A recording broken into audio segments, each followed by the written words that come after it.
Evolución subjetiva de la consciencia.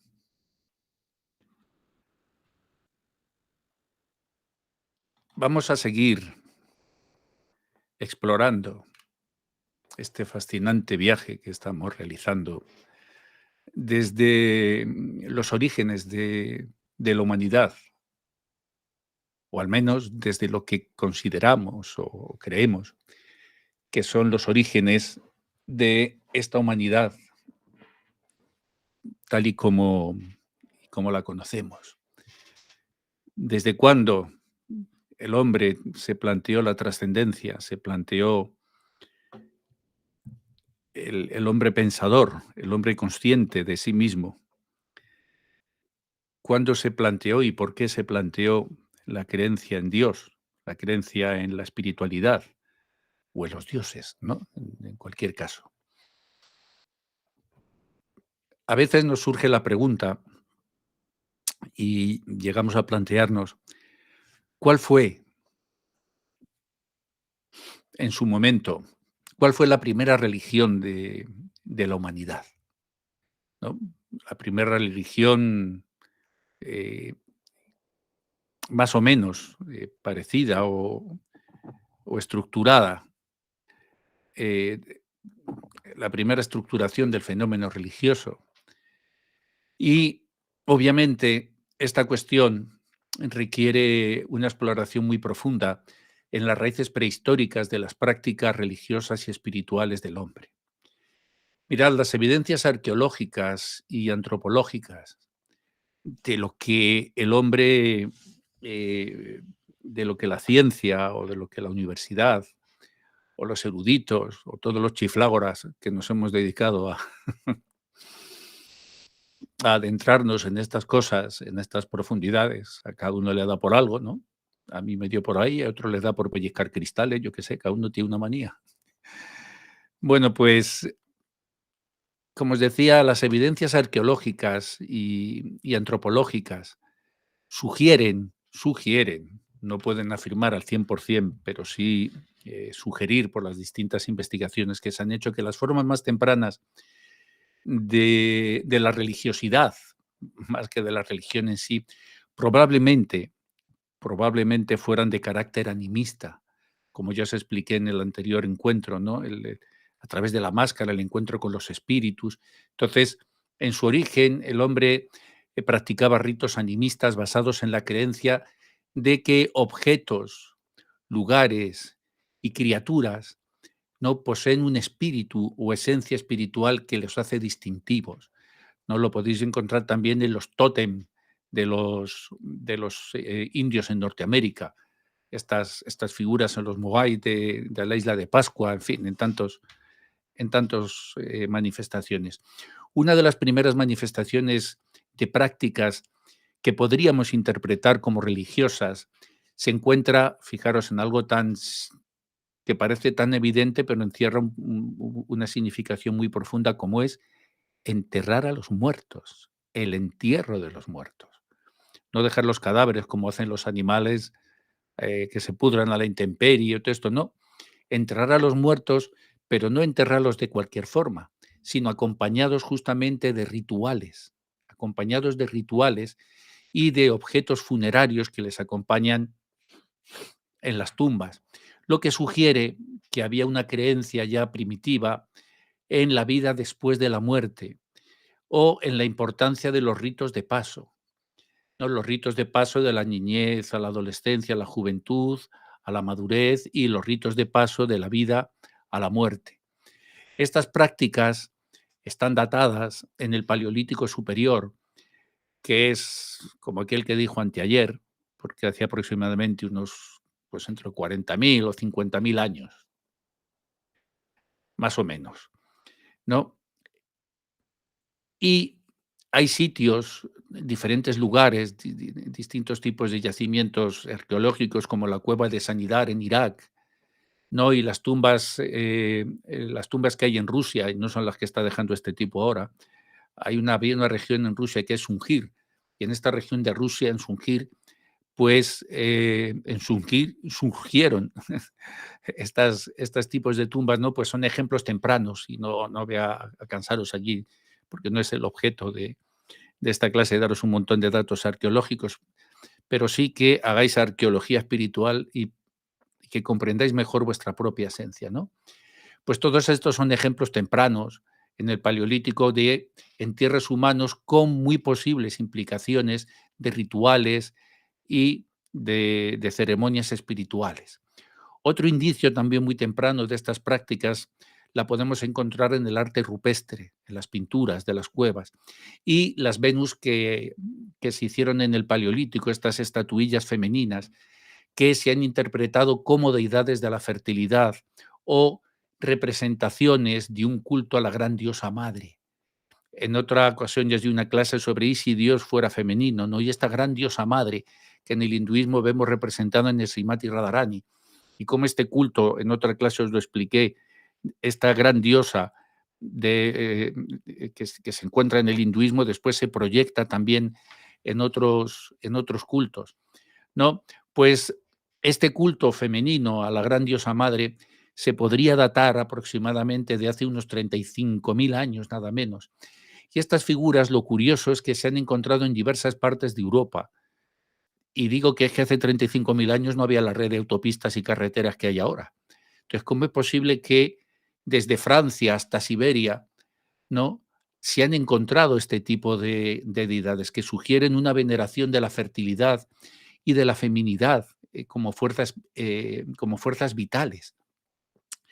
El animismo, que es la creencia en un mundo espiritual habitado por seres espirituales, obviamente, espíritus de los antepasados y otros entes con los que se puede interactuar, es probablemente, o casi con toda certeza, la forma más antigua y fundamental de religiosidad, ¿no? El culto a los antepasados, que también se menciona en el Bhagavad Gita.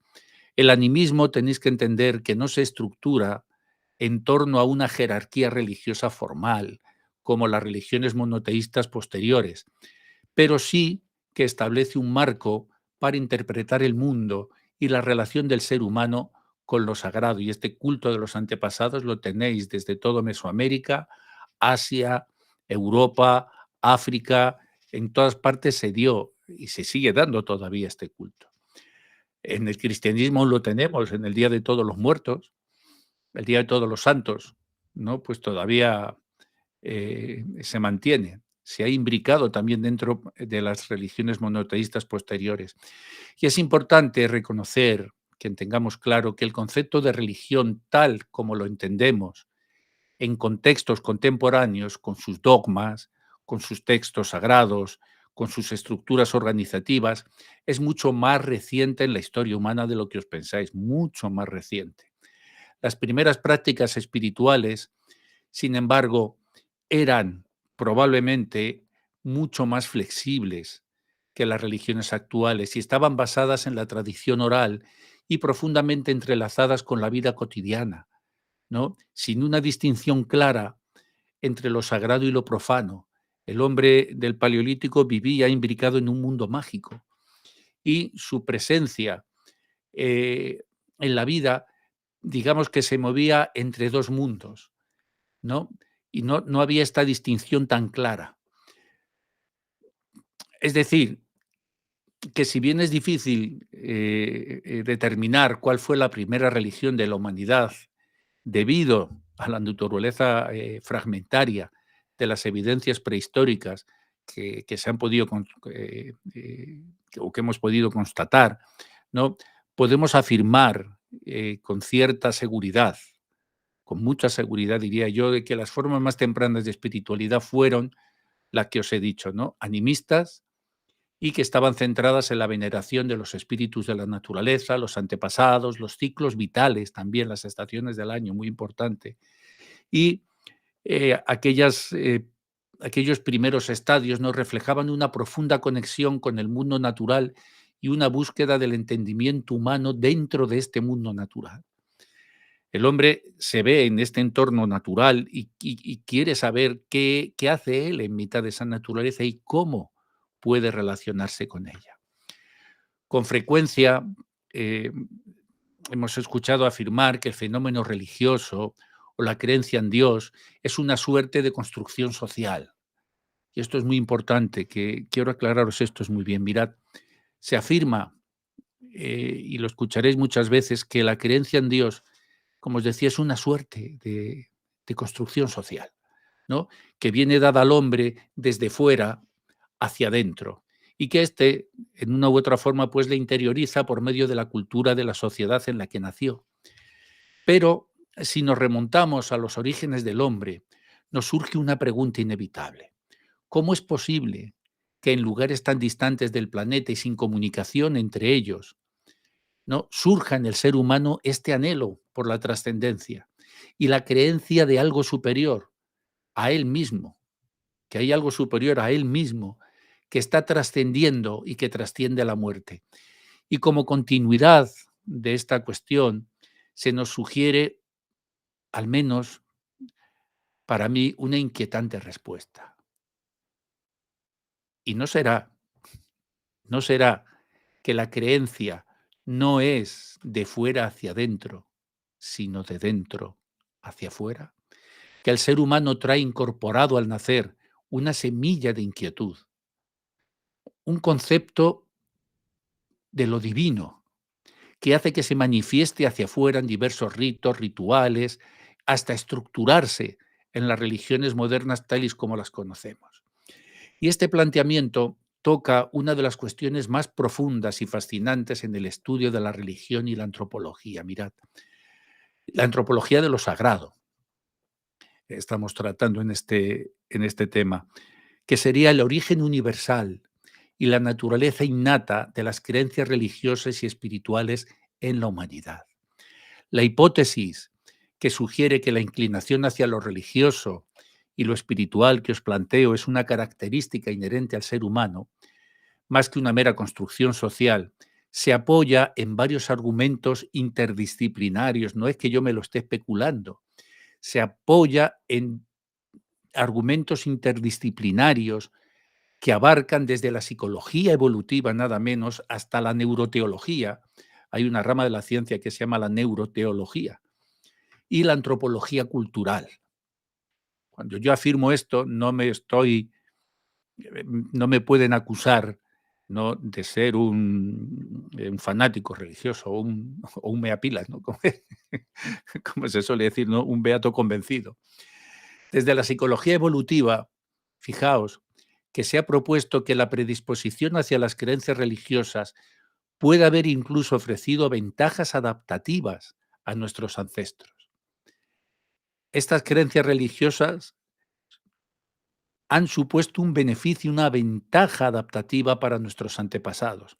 Por ejemplo, mirad, la creencia en entidades sobrenaturales y en una moral dictada por fuerzas superiores podría, sin duda, y de hecho lo hizo, haber fortalecido precisamente la cohesión social, ¿no?, y el orden dentro de las comunidades, gracias a este fenómeno religioso.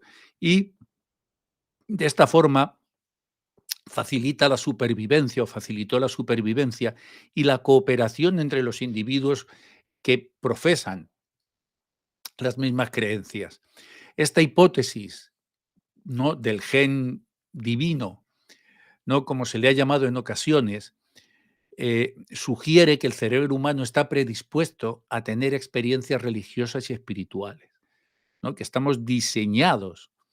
Quien nos diseñara, ¿no?, puso en nuestra programación colocó este software.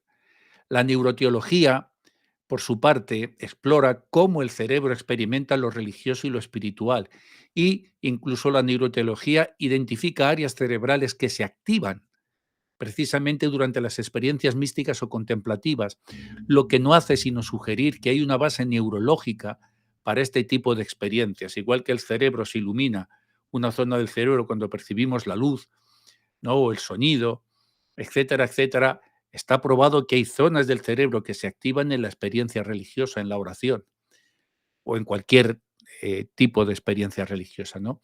Además, por otra parte, la antropología cultural ha documentado cómo efectivamente en todas las culturas humanas, independientemente, fijaos qué curioso, independientemente de su aislamiento o de su contacto con otras sociedades, emergen prácticas y creencias que buscan trascender lo inmediato, lo tangible, ¿no? Apuntando siempre hacia una dimensión superior o trascendente. ¿Y esto qué indica? ¿Qué nos indica? Pues nos indica que la inclinación humana, que la inclinación que el hombre siente hacia lo religioso o espiritual es una constante universal de la condición humana, una constante universal, igual que la constante universal de la fuerza de la gravedad. Es una constante universal.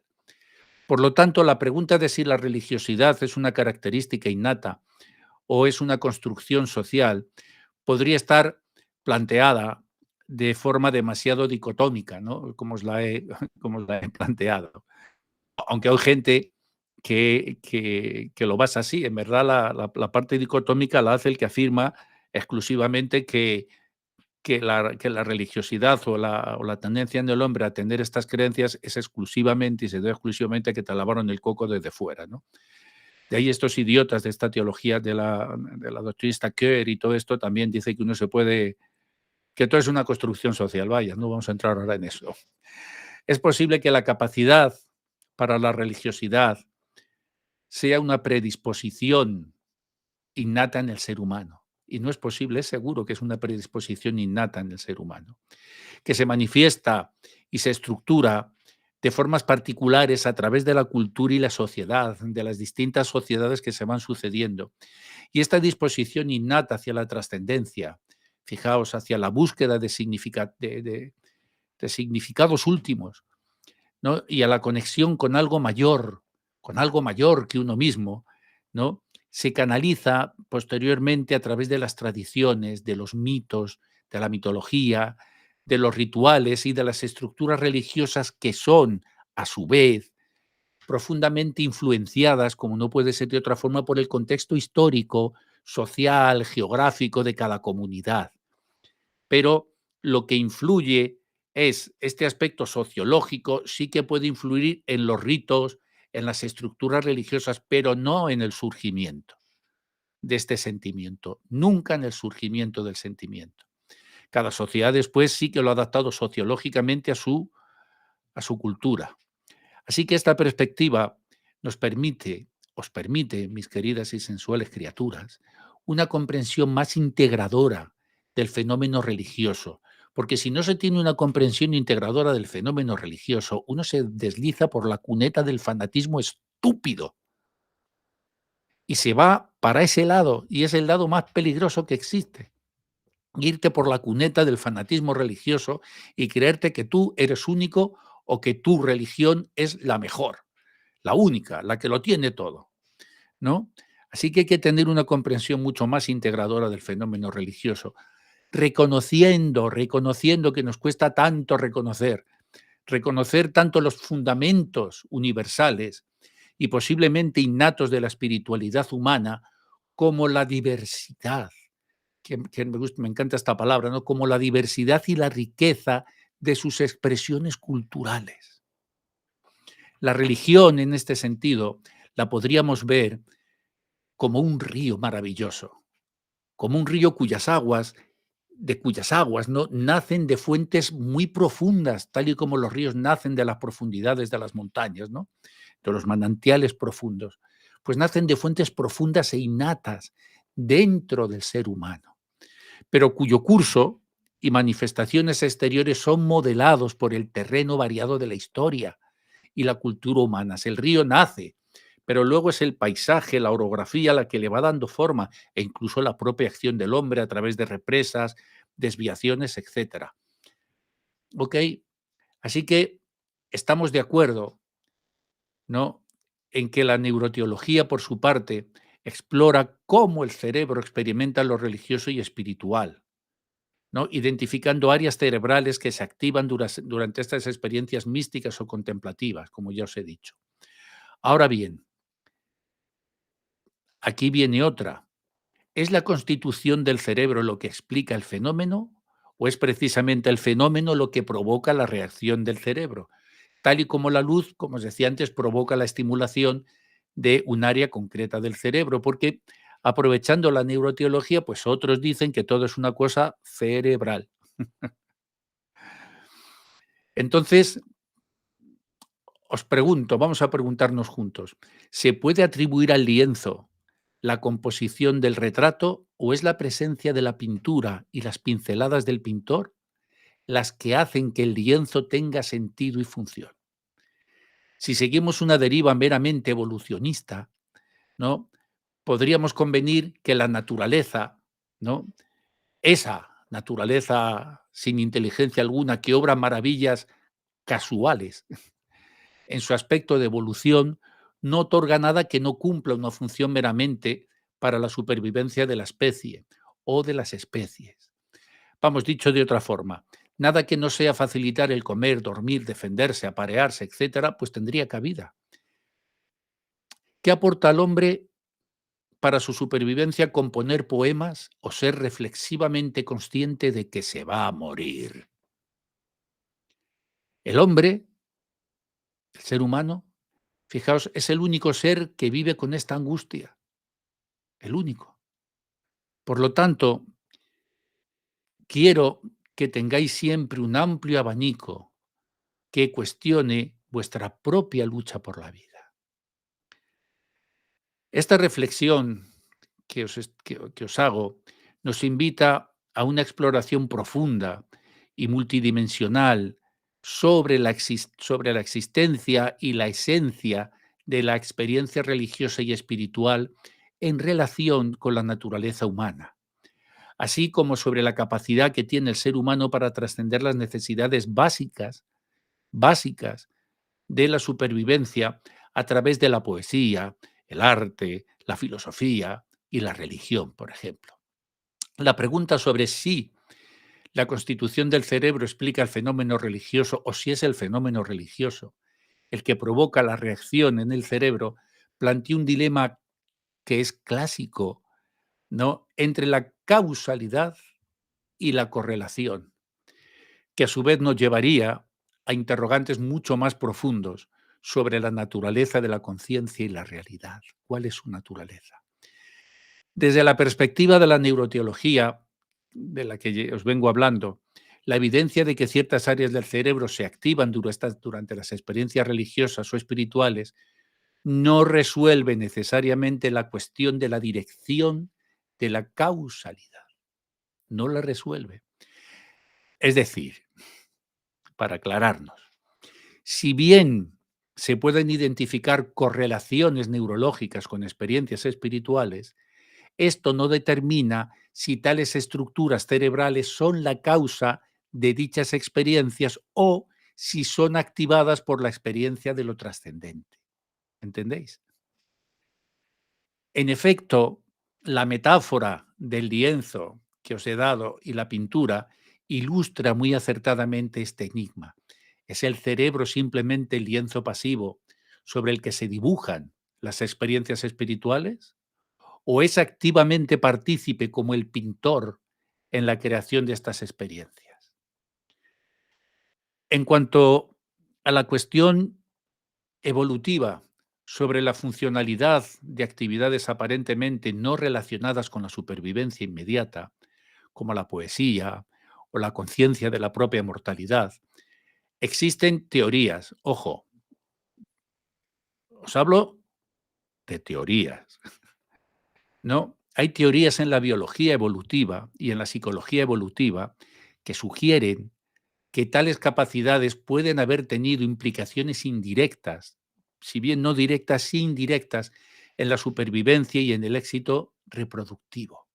Mirad, por ejemplo, la capacidad para el lenguaje, el arte y la expresión simbólica pueden haber fortalecido la cohesión social y la transmisión del conocimiento, mientras que la conciencia de la propia mortalidad puede haber incentivado a nuestros ancestros precisamente a buscar significados mucho más profundos y a establecer sistemas morales y espirituales que promovieran precisamente la cohesión social y la cooperación.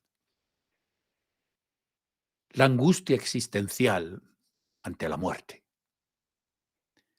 única en el ser humano. Esta angustia existencial la podríamos interpretar como el precio que pagamos, el precio que paga nuestra conciencia altamente desarrollada. Paga este precio. Pero también lo podríamos ver a su vez como la chispa que ha encendido la búsqueda de significado.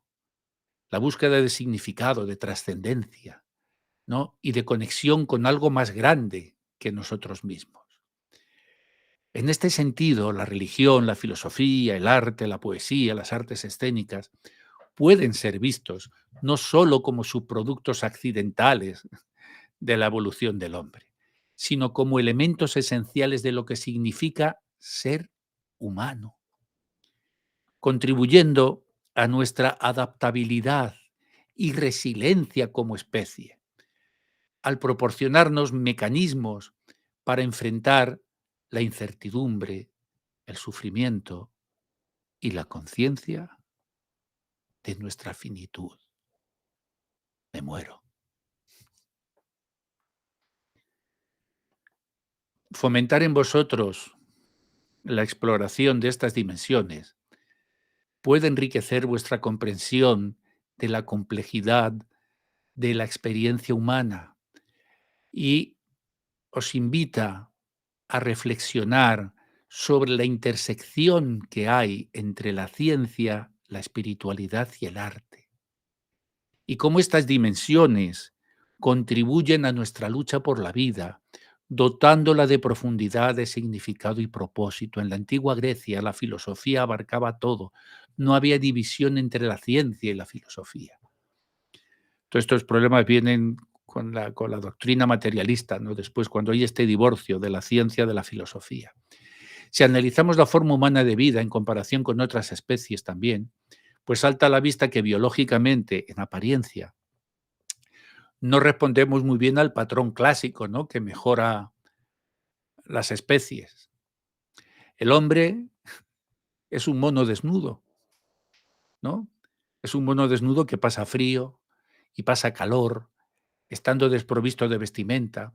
Las hembras de la especie humana no tienen signos externos de fertilidad, lo que obliga a ciclos continuos de apareamiento para acertar una vez, ¿no? Y hacer que la especie se perpetúe. Los perros, los animales, el resto de mamíferos saben cuando están en periodo fértil, puña, la primera acierta, ¿no? Se nos cae el pelo, literalmente que se nos cae el pelo y luego los políticos hacen que se nos caiga también, ¿no? El poco pelo que nos queda, del que no habíamos perdido ya evolutivamente, ¿no? Y así podríamos enumerar, si queréis, ¿no? Otras tantísimas deficiencias que se aprecian en nuestros hermanos animales y que a nosotros, y que nuestros hermanos animales, quiero decir, no tienen y que nos aquejan a nosotros. Diera la impresión de que todo está encaminado para que seamos personajes en busca de un autor. Y este análisis plantea una perspectiva que es fascinante y es provocativa a la vez, si me lo permitís, sobre la condición humana vista a través de las lentes de la biología evolutiva y de la antropología. Mirad. Y en cierta medida, obviamente, de la filosofía. La idea de que el ser humano parece desviarse de los patrones típicos de mejora que se observan en otras especies, nos invitan a una reflexión muy profunda sobre lo que realmente significa ser humano y cómo hemos llegado a ser la especie que somos hoy. La evolución ha subido y ha seguido un camino que en efecto, ¿no?, nos ha hecho aparentemente vulnerables en términos físicos en comparación con otras especies. Sin embargo, fijaos bien, estas mismas vulnerabilidades han sido catalizadores de nuestra adaptación y evolución en formas que trascienden la mera supervivencia física. La desnudez y la adaptabilidad.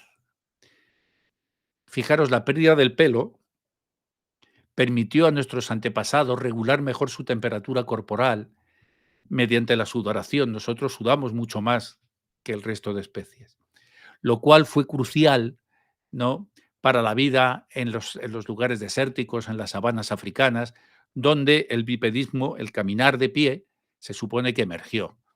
Y esta aparente desventaja física que parece tener el hombre nos obligó precisamente a innovar, desarrollando vestimenta y algo muy importante, el control del fuego. El control del fuego, el fuego de los dioses, lo que a su vez fomentó la cooperación social y la transmisión cultural. Los ciclos de apareamiento y las relaciones sociales.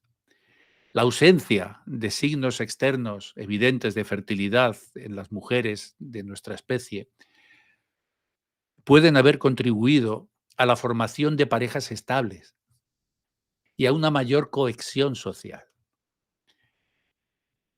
Esta creación de parejas estables facilita el desarrollo de estructuras más complejas y el cuidado cooperativo de la prole de los niños, un elemento distintivo de la sociedad humana, el cuidado de los niños, y en algún momento también de los ancianos y de los enfermos.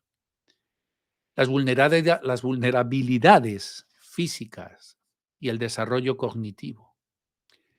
Mirad, nuestras limitaciones físicas en comparación con otros animales han impulsado el desarrollo de nuestras capacidades cognitivas precisamente, incluido el uso de herramientas, el lenguaje, la creación de sistemas de conocimiento y de creencias. Y esto ha permitido a los seres humanos modificar activamente nuestro entorno para satisfacer nuestras necesidades, en lugar de adaptarnos pasivamente a este. El hombre es el único ser que puede cambiar el entorno, no solo adaptarse pasivamente a él, sino transformarlo. Y finalmente la idea de ser personajes en busca de un autor evoca esta noción de que hay algo fundamentalmente distinto en la experiencia humana. Podríamos decir que sería un anhelo de trascendencia, un anhelo de significado que va mucho más allá de la mera supervivencia biológica. Y es justamente este deseo de encontrar o incluso crear un propósito, ¿no? Podría verse como una característica que sería definitoria de lo que significa ser humano, en lugar de una mera colección de deficiencias biológicas. El hombre no es una mera colección de deficiencias biológicas. En lugar de esto, de ser esta colección de factores poco auspiciosos, la singularidad de la forma humana reside precisamente en nuestra capacidad para buscar significado, nuestra capacidad para buscar significado. ¿Cómo? A través de crear cultura, de crear arte, religión, filosofía y de trascender los límites que están impuestos por nuestra biología a través de la creatividad y de la innovación. A través de la creatividad y de la innovación es como el hombre rompe sus cadenas, rompe sus limitaciones. Y este enfoque en nuestras deficiencias aparentes de la forma humana de vida como impulsoras de nuestro desarrollo y de nuestra singularidad como especie, nos ofrece una perspectiva muy valiosa en la educación, o debiera de ofrecérnosla, alentando a los estudiantes, como se hacía en el mundo antiguo, a reflexionar sobre la complejidad de la evolución humana y sobre han sido precisamente nuestras vulnerabilidades las fuentes de nuestra fortaleza, de nuestra adaptabilidad y de nuestra profundidad existencial,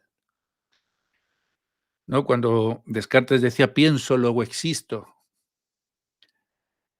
habría que añadirle algo más, o podríamos añadirle soy vulnerable, luego pienso, luego existo. ¿No os parece fascinante? Al menos a mí me lo parece. Y es ahí donde quería llegar. Que la ausencia de signos externos evidentes de fertilidad, todas estas falencias que hemos tenido, pueden haber contribuido, como decíamos, a esta formación de parejas estables, la mayor cohesión social, todo esto que os he dicho, ¿no? No, pero ha de responder necesariamente a una planificación, ¿no? Es una intervención, todo esto, esta vulnerabilidad de la forma humana, es una intervención sociológica en toda regla. ¿Quién o qué razonó ese experimento social? ¿Quién o qué lo razonó? ¿No? O pensó que esta forma humana de vida podría generar sociedades más complejas. Mirad, en China existe un arte en el manejo de las marionetas más sofisticadas que hay, ¿no? Y están provistas de tantos hilos que pueden imitar casi a la perfección el movimiento humano y sus acciones. Son fascinantes, de alguna forma, de alguna forma.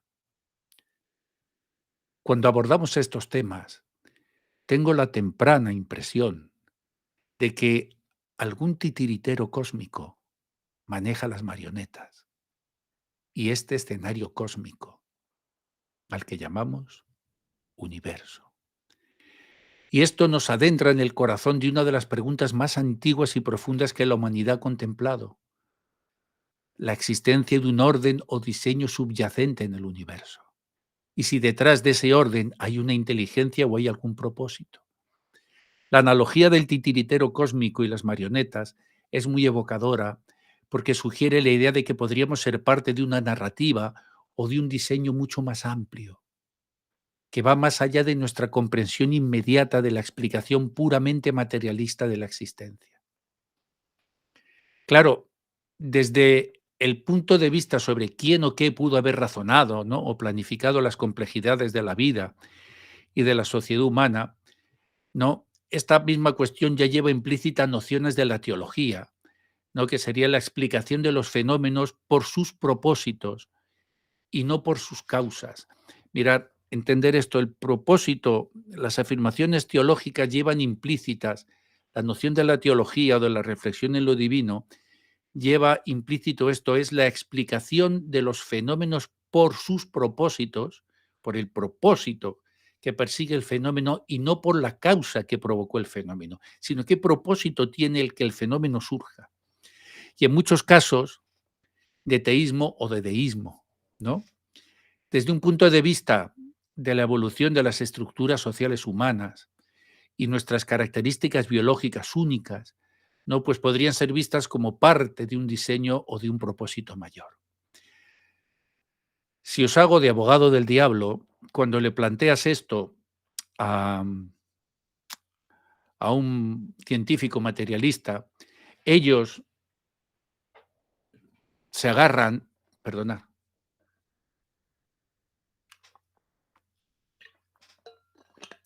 ellos se agarran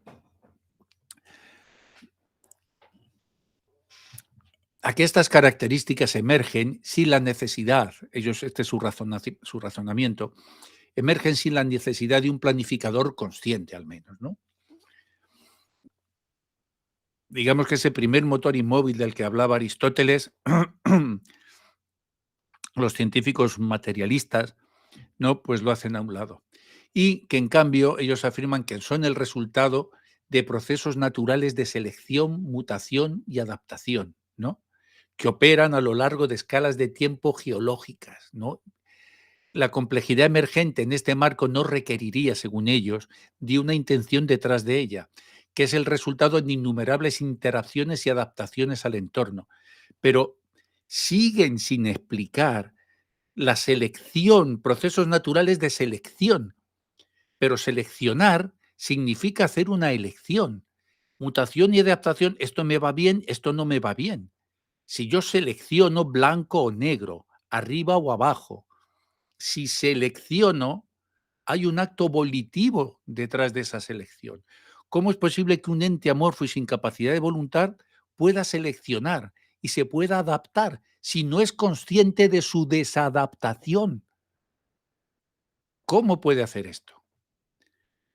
La fascinación, ¿no?, que surge al contemplar cómo a partir de procesos aparentemente azarosos y no dirigidos, emergen entonces patrones de orden y complejidad extraordinarios, ¿no? Es una fascinación que está ahí.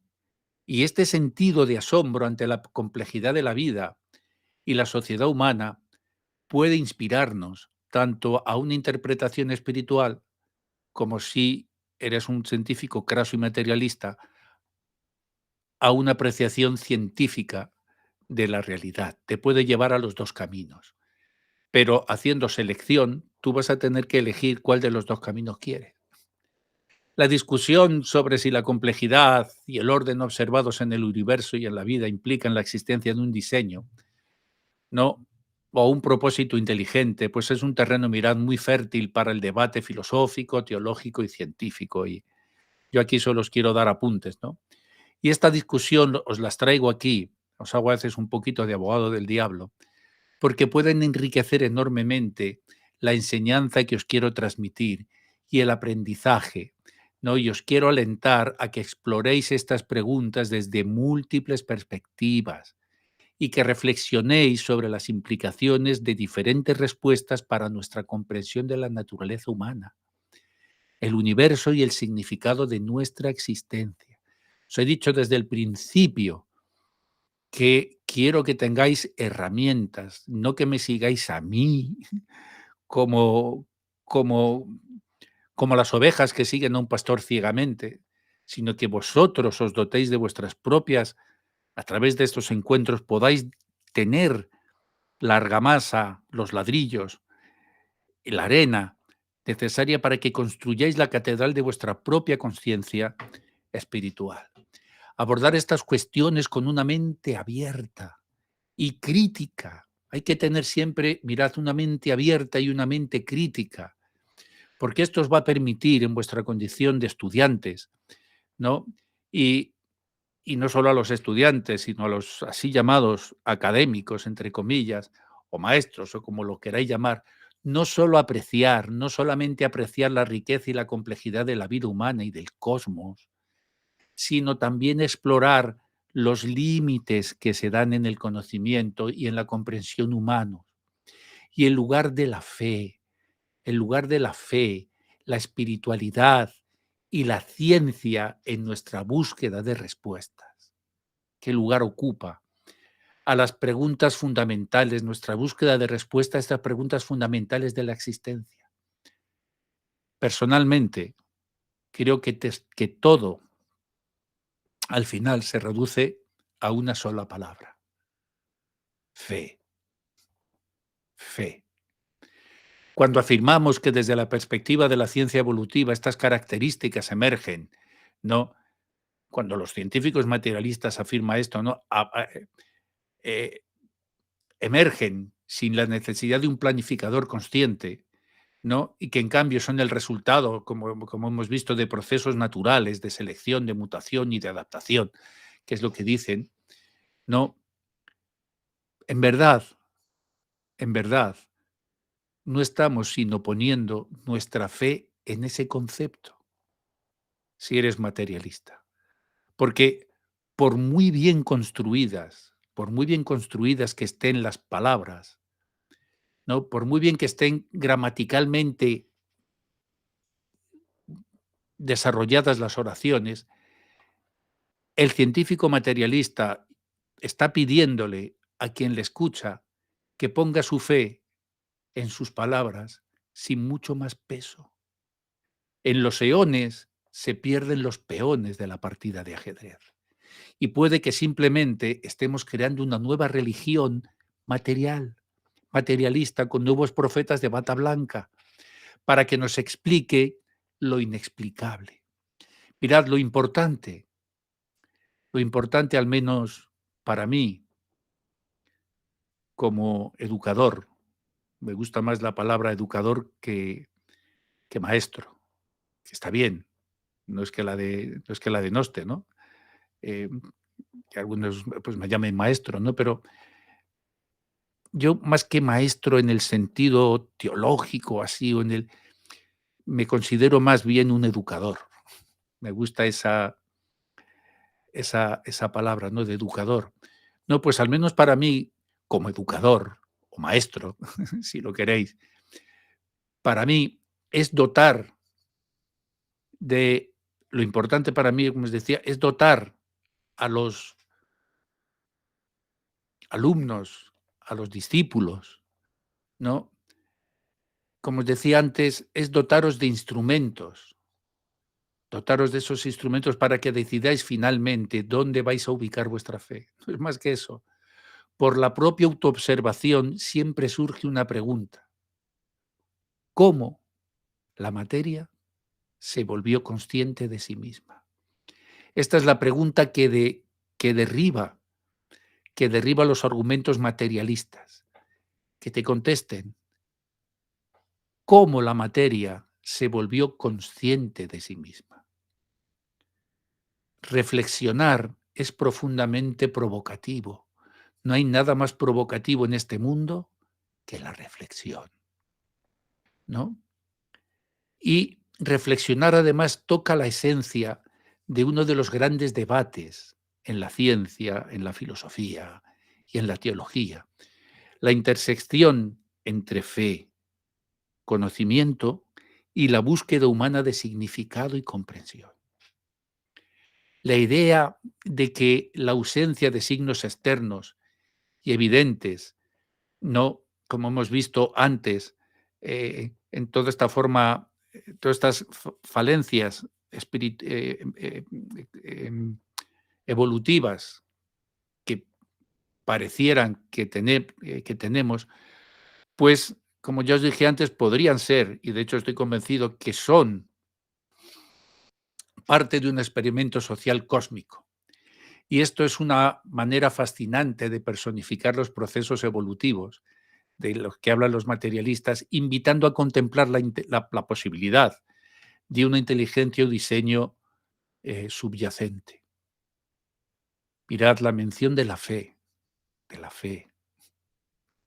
La mención de la fe como el núcleo de esta discusión que estamos teniendo es especialmente pertinente llegados al punto. Ahora estamos llegando a deshacer el nudo gordiano. La fe entendida en su sentido más amplio, entended, que no se limita únicamente al ámbito religioso o al ámbito espiritual, sino que también se encuentra en la confianza que estamos depositando en los métodos y teorías científicas para explicar el mundo que nos rodea. Y esta fe en la ciencia se basa, según ellos, se basa en la evidencia empírica, ¿no? En que algunos experimentos los pueden reproducir en laboratorios, no todos, y en el razonamiento lógico. Pero, como señalo, también requiere de un salto conceptual para aceptar que los procesos naturales pueden dar cuenta de la complejidad y la maravilla y la conciencia sin la necesidad de un diseñador consciente. La pregunta de cómo la materia se volvió consciente de sí misma es quizás una de las más profundas y desafiantes que enfrentamos, que enfrentó el hombre en su desarrollo.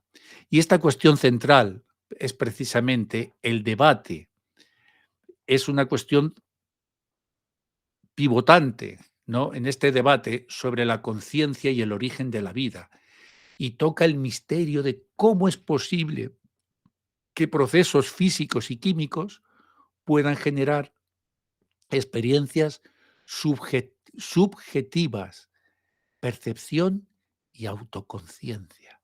Por eso el título de la clase era Evolución subjetiva de la conciencia, el enunciado de la clase de hoy. ¿Cómo es posible? Y esta es la cuestión central de la clase de hoy, ¿no? El gran misterio no resuelto de cómo procesos físicos y químicos, según la doctrina materialista, pueden generar estas experiencias subjetivas. Mis experiencias son mías y son distintas de las vuestras, ¿no? La percepción y sobre todo la autoconciencia. Así que, como educador, ¿no?, como educador primero y como maestro después, mi enfoque siempre ha sido tratar de proporcionaros las herramientas, como ya os he dicho anteriormente. Al animaros a que examinéis estas diversas perspectivas de la evolución biológica, a través de estas clases que hemos emprendido ya una vez que abandonamos el texto del Bhagavad Gita, y os lo expliqué hasta más que masticado, ¿no? Pues cuando os animo a que exploréis estas diversas perspectivas de la evolución biológica y de la evolución, la búsqueda del hombre, la búsqueda de Dios por parte del hombre, que es el título genérico con el que hemos comenzado esta serie de clases también, ¿no? Pues al hacer esto, ¿no? Al invitaros a que examinéis todo esto, ¿no? Desde la evolución biológica, como os decía, hasta las interpretaciones filosóficas y espirituales de la existencia, os estoy equipando para participar, para que seáis partícipes de la riquísima y perpetua búsqueda humana de comprensión, nada menos. Mirad, para mí la educación, como educador, como maestro, para mí la educación, en su mejor expresión, no se trata solo de transmitir conocimientos, no se trata solo de eso, sino de abrir espacios para la pregunta, para el asombro y la reflexión profunda sobre nuestro lugar, nada menos que en el cosmos. Al plantearos estas preguntas y explorar estas ideas con vosotros, os estoy invitando a que participéis en una tradición milenaria de indagación. Nos hemos ubicado, fijaros qué apasionante, hoy en el Paleolítico. Y al sumaros conmigo a este sendero iniciático, ¿no? A este camino, a este peregrinaje, ¿no? Todo esto es en sí mismo una expresión de la maravillosa capacidad humana para buscar más allá de lo inmediato, más allá de lo aparente, ¿no? Y cómo podemos dirigirnos hacia lo profundo y lo trascendental. Hoy hemos hecho un viaje, hemos comenzado un viaje largo. Ya lo comenzamos en la anterior clase. Y ahora, sin duda, lo estamos continuando. Y lo bueno es que para este viaje no hay que pagar billete. Uf, pues creo que he conseguido meter con calzador todo lo que quería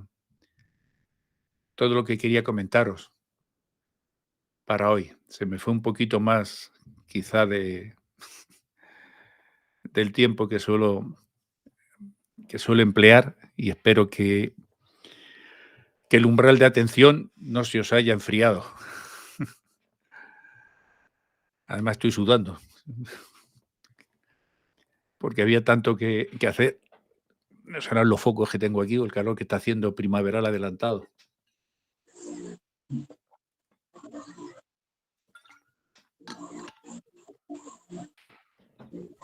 Además nos hemos podido ir a la prehistoria, pero no nos hemos topado con Jurassic Park, ni nos hemos comido ningún tiranosaurio, ni nada de eso.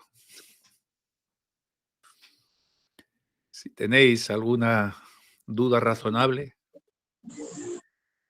a ver, abrimos por aquí, abrimos la fila. A ver, ¿quién ha levantado primero? Bajar, a ver. Ahora voy contigo, que se ha levantado antes doña Ana María Aro Vidal y otras hierbas que no crecen en el campo por falta de amor. Dígame usted.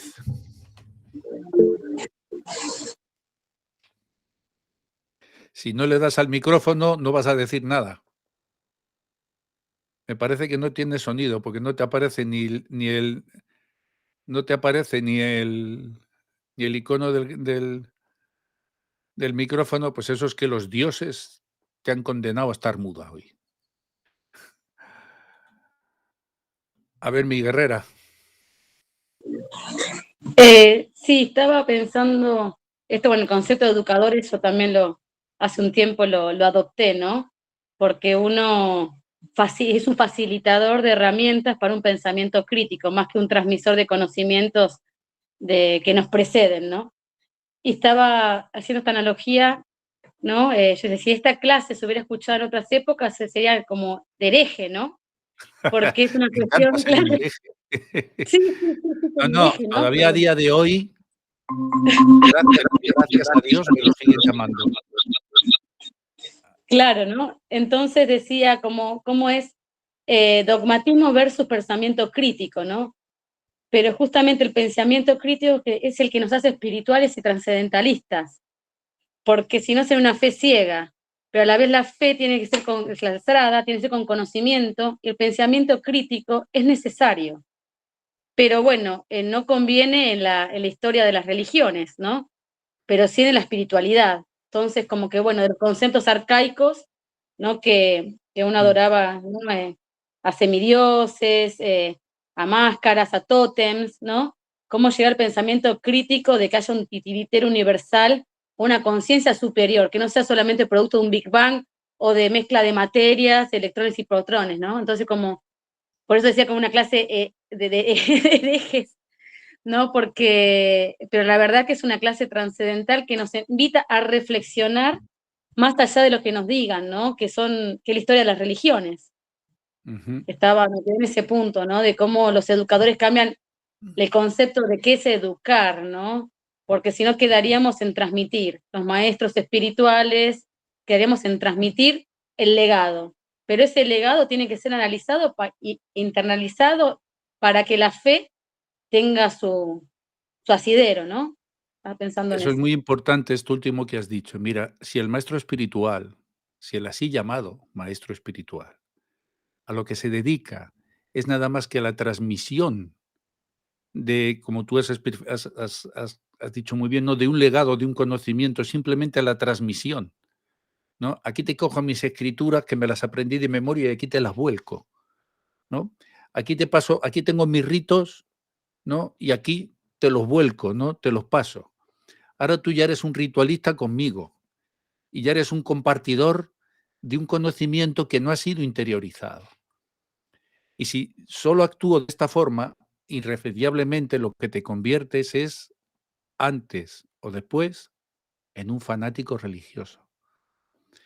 Y el fanático no puede salir de su dogmatismo porque tiene miedo, porque vuelve a la inseguridad que le proporcionó durante un tiempo su pertenencia a ese grupo o a esa religión sociológicamente hablando. Entonces, me es mucho más fácil dejar que otro piense por mí y tome las decisiones por mí. Me es mucho más fácil que otro me diga cómo es Dios o cómo va a ser Dios, que salir yo a su encuentro, que ir yo a la búsqueda del Dios personal. Esa es la misión del verdadero trascendentalista, ir a la búsqueda del Dios personal. Y ese Dios personal trasciende las religiones, trasciende las épocas, trasciende las culturas, absolutamente todo. Y eso es muy importante. Y sobre la fe, yo tengo un dicho siempre suelo decir que yo puedo tener una fe ciega, pero no debo estar cegado por la fe, que esas son cosas distintas. Una cosa es tener fe ciega y otra cosa es estar cegado por la fe. El fanático por la está cegado por la fe. Y a mí desde siempre, ¿no? Pues este tipo de formas de expresar o de a ver, en verdad no es sino la búsqueda de la libertad, ¿no? De hacer al hombre libre para encontrar a Dios, de hacer al hombre libre para que encuentre la trascendencia. Ese ha sido mi empeño desde que estudiaba con mi primer maestro espiritual, con don Agustín, que está en el Bhagavad Gita, este sacerdote maravilloso, hasta mi penúltimo maestro espiritual, porque siempre creo que todavía puedo aprender algo de alguien, ¿no? Ese siempre ha sido mi anima mundi, ha sido lo que ha animado mi mundo. Aditi, no sé si te funciona ya el micro.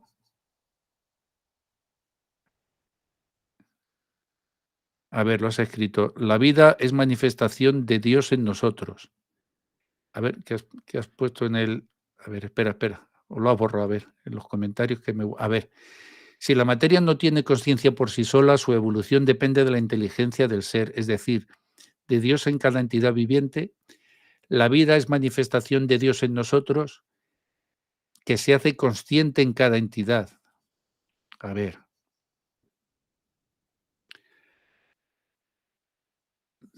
Su evolución depende de la inteligencia del ser, es decir, de Dios en cada entidad viviente. A ver, en el punto de vista hinduista, Prakriti, la naturaleza material, no es nada más que eso, es un tipo de energía que es neutra. Es la presencia de una energía superior la que la activa. ¿Qué es lo que, qué es lo que hace que se forme un traje? La voluntad de un sastre. ¿Y quién da vida al traje? Quien se lo pone. Quien se lo pone hace que el traje cobre vida. No es que el traje, no es que de pronto los personajes de un escenario sea el vestuario que sale a actuar. Y de pronto sale el traje de Luis XV por allí, o sale el traje de Otelo y sale el vestido de Desdémona flotando por allí. Se necesitan unos actores que se coloquen los trajes. Si tú pones el disfraz, si pones el traje de Otelo y pones el traje de Desdémona sobre el escenario, queda muerto sobre el escenario. Si llega un actor y se coloca el de Desdémona y se coloca el de Otelo y se yerguen y se giran hacia el público, comienza la función, comienza la representación. Y así el personaje, utilizando el disfraz de Prakriti, puede recrear lo que Calderón de la Barca llamaba el gran teatro del mundo, y que ya os expliqué en las clases que os dediqué a los clásicos para que entendierais. Y llegaremos indefectiblemente ahora en este recorrido que estamos haciendo del hombre en busca de Dios, pues llegaremos otra vez a los autores clásicos. ¿Alguna pregunta más? ¿O nos vamos a tomar un matecito? Bueno, pues vamos a dejarlo aquí, que hoy la clase ya fue densa. Nos vemos en el camino. Y en el camino aprendí. Eso es lo bueno que tiene el camino. Así que vamos a seguir caminando este camino juntos y aprendiendo en cada paso. Nos vemos la próxima semana. Un abrazo.